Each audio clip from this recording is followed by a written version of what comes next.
The God of the Old Testament or the Hebrew Bible did not think that he was the only God, and he certainly did not think that he was a God for everyone. What Bible are you reading to think otherwise?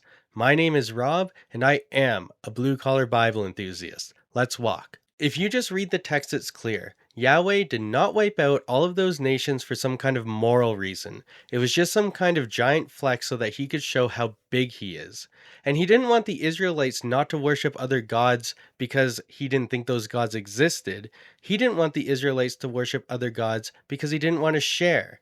There's no better part of the Bible to explain this than the beginning of Deuteronomy chapter 7. When the Lord your God brings you into the land that you are about to enter and occupy, and he clears away many nations before you, the Hittites, the Girgashites, the Amorites, the Canaanites, the Perizzites, the Hivites, and the Jebusites, 7 nations more numerous and mightier than you. And when the Lord your God gives them over to you and you defeat them, then you must utterly destroy them.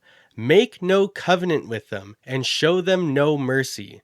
Do not intermarry with them, giving your daughters to their sons or taking their daughters for your sons. For that would turn away your children from following me to serve other gods. Then the anger of the Lord would be kindled against you, and he would destroy you quickly. But this is how you must deal with them.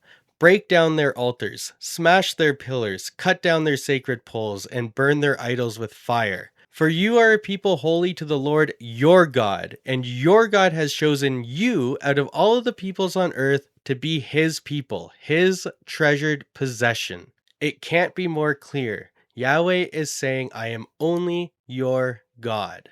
The ancient Israelites were no different than any other ancient Near Eastern civilization. They did make graven images of Yahweh.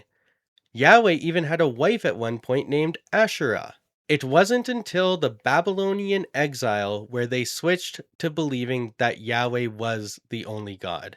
And it wasn't until Paul started preaching the gospel to the Gentiles that Yahweh became a God for everyone. And that is all I have to say about Yahweh being only a God to the Israelites. If you want to see more stuff like this, find me on YouTube at Blue Collar Bible Enthusiast. Thank you.